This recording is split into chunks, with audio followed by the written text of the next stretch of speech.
Sabe, existe uma história bem antiga que, acredite se quiser, molda duas ideias fundamentais da nossa civilização, da nossa política até hoje. É basicamente um conto de duas cidades, que representam dois destinos, dois futuros possíveis para toda a humanidade. A ideia que a gente vai explorar aqui parte de uma pergunta bem provocadora. E se toda forma de organização social, sabe, desde uma pequena comunidade até um grande império, estivesse, lá no fundo, seguindo um de dois projetos espirituais que são completamente opostos? É essa premissa que a gente vai desvendar hoje. Para a gente entender essa ideia, tem uma palavrinha-chave que é essencial, que é escatologia. Parece complicado, mas é bem simples, na verdade. É o estudo sobre as últimas coisas, sobre o destino final da humanidade. E o mais fascinante aqui, como a gente vai ver, a visão que uma sociedade tem desse destino final acaba influenciando e muito o jeito que ela vive e se organiza agora no presente. Então vamos começar com o primeiro modelo, a primeira cidade que é mencionada na Bíblia. E olha, a primeira surpresa já está aqui. O arquiteto dessa cidade não é nenhum herói. Longe disso, é Caim. Pensa bem, a cidade de Caim não é um monumento à criatividade, à cooperação. Pelo contrário, ela é uma reação, é uma estrutura de defesa erguida a partir da culpa, do medo de vingança e de um sentimento profundo de alienação. É a civilização nascendo, na sua raiz, da necessidade de autoproteção. Essa primeira cidade representa uma virada de chave, uma mudança radical de paradigma. É a passagem de um estado de confiança, que seria o jardim, para um estado de defesa, a fortificação.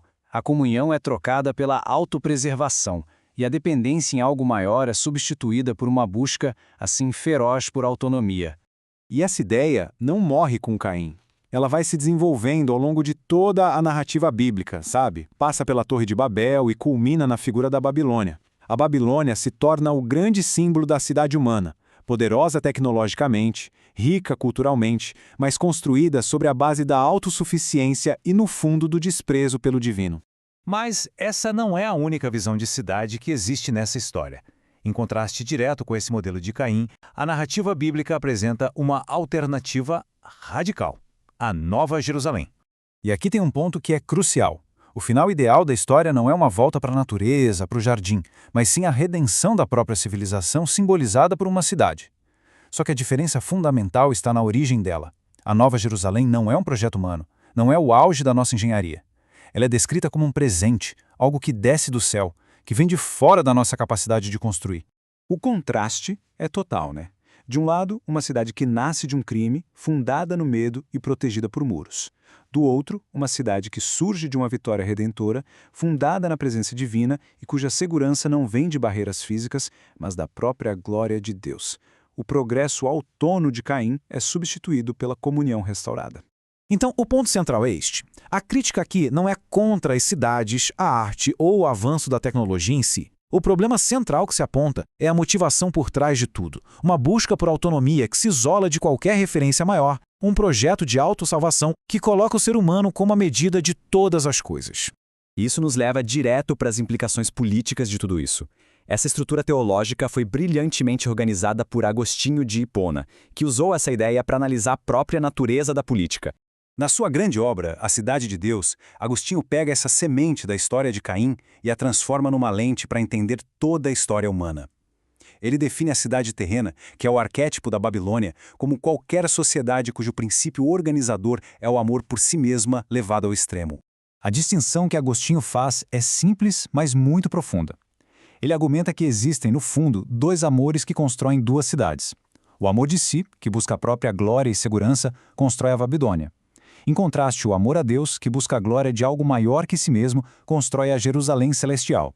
E o detalhe: toda a sociedade humana é uma mistura complexa desses dois impulsos.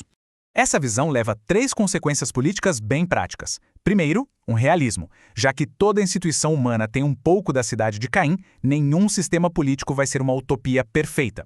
Segundo, responsabilidade cultural. A resposta não é fugir da sociedade, mas atuar dentro dela buscando o bem comum. E terceiro, isso gera uma esperança que não é utópica. A solução final para os problemas do mundo não virá de um plano político, mas de algo que transcende a política.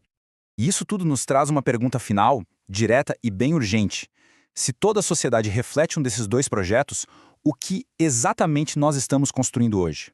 Essa estrutura toda nos convida a redefinir a própria política. Talvez a pergunta mais fundamental não seja sobre esquerda ou direita ou sobre modelos econômicos. Talvez a pergunta essencial seja: as nossas leis, a nossa cultura, as nossas instituições, elas refletem mais os valores da cidade do medo e da autoproteção?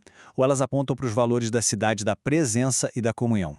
E a gente termina com esta ideia provocadora. No fundo, toda a política é uma antecipação escatológica. Cada lei que se cria, cada estrutura social que defendemos, é uma expressão da nossa esperança sobre o destino final. Estamos tentando construir uma fortaleza para nos proteger do mundo, como Caim? Ou estamos tentando viver como cidadãos de uma cidade diferente, cuja paz vem de outro lugar? A resposta para essa pergunta pode definir tudo.